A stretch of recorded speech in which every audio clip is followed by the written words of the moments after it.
ক্ষমতা কার? জনগণই সব ক্ষমতার উৎস। বলেন জনগণই সমস্ত ক্ষমতার উৎস। বলেন এটা বললে ঈমান নাই, এটা বললে কি নাই বলেন, এটা বললে ঈমান নাই। ওই দিন ঢাকাতে একটা লেখা দেখলাম, বন্ধু বন্ধু কালকে জুমার দিন, বন্ধু ধর্মকে দেশে রাষ্ট্রের সাথে মিলাতে যেও না, লিখছে ধর্মকে রাষ্ট্রের সাথে মিলাতে যেও না।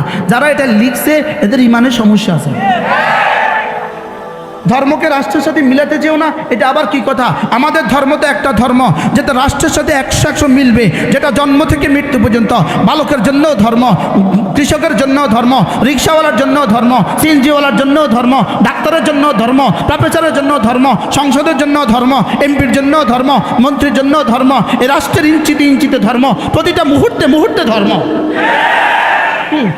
রাষ্ট্রকে আবার ধর্মের সাথে মিলাতে যেও না, এটা তো হিন্দু ধর্ম রাষ্ট্রের সাথে কোনো সম্পর্ক নাই, হিন্দু ধর্ম ব্যক্তির সাথে কোনো সম্পর্ক নাই। এটা গান আর গান, মদ আর নারী ছাড়া এদের সাথে আর কোনো সম্পর্ক নাই। ইহুদি ধর্ম মদ আর নারী ছাড়া কোনো সম্পর্ক নাই, নাসারা ধর্ম মদ আর নারী ছাড়া কোনো সম্পর্ক নাই। আমাদের ধর্ম জীবনের ফরতে ফরতে আমাদের ধর্ম, জীবনের ইঞ্চিতে ইঞ্চিতে আমাদের ধর্ম, জীবনের সেকেন্ডে সেকেন্ডে আমাদের ধর্ম। এই জন্য ধর্মকে রাষ্ট্রের সাথে কি করতে যেও না। তোরা কে কইছে ফাজলামি লেখা লিখতি?